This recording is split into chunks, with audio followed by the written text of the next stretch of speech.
AP, తెలంగాణలో థియేటర్లు 1 తారీఖు నుంచి క్లోజ్ చేస్తామని చెప్పి వాళ్ళు చెప్పడం అయితే జరిగింది. ఈ టైంలో 'హరిహర వీరమల్లు' పవన్ కళ్యాణ్ గారి సినిమా రిలీజ్‌కి దగ్గరలో ఉంది. 5 తారీఖు రిలీజ్ అంటున్నారు. ఈ టైంలో థియేటర్లు బంద్ అంటే మరి ఎందుకు అలా చేస్తున్నారు? చాలామంది ఆ నలుగురు చేస్తున్నారు అంటున్నారు. ఆ నలుగురిలో నేను లేను అని చెప్పి అల్లు అరవింద్ గారు క్లారిటీ అయితే ఇచ్చారు నిన్న ప్రెస్ మీట్‌లో.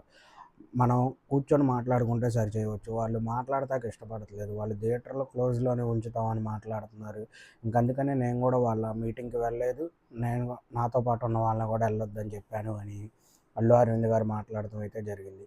మరి పవన్ కళ్యాణ్ గారి సినిమా చానా సంవత్సరాల తర్వాత రిలీజ్‌గొస్తుంది. ఫ్యాన్స్ చాలా ఆనందంగా ఉన్నారు.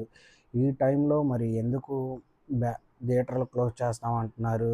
ఆళ్ళు నష్టపోయామంటున్నారు. కరెక్ట్‌గా ఇప్పుడే ఎందుకు?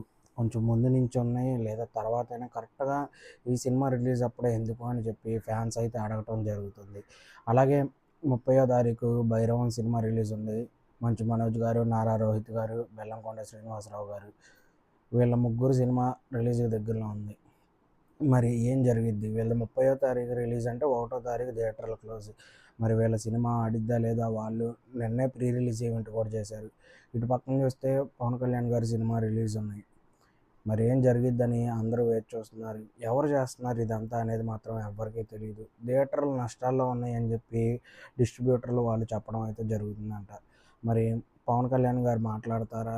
లేదంటే ఇప్పుడు సినిమా ప్రొడ్యూసర్ మాట్లాడతారా? ఎందుకంటే ప్రొడ్యూసర్ చాలా సంవత్సరాల నుంచి వెయిట్ చేసి ఇప్పుడు సినిమా రిలీజ్ అవుతుందా అన్న సంతోషంలో ఉన్నారు. మరి ఆయనైనా ముందుకొచ్చి మాట్లాడతారా? లేదా సినిమా పెద్దలొచ్చి మాట్లాడతారా అనేదైతే చూడాలి. మరి థియేటర్లు క్లోజ్ చేస్తారా లేదా అనేది కూడా ఇంకొక 4 రోజుల్లో అయితే తెలిసిద్ది. కానీ సినిమా మాత్రం దగ్గరలో ఉన్నప్పుడు ఇలా చేయటం అది చాలా వెయిట్ చేసి వస్తున్న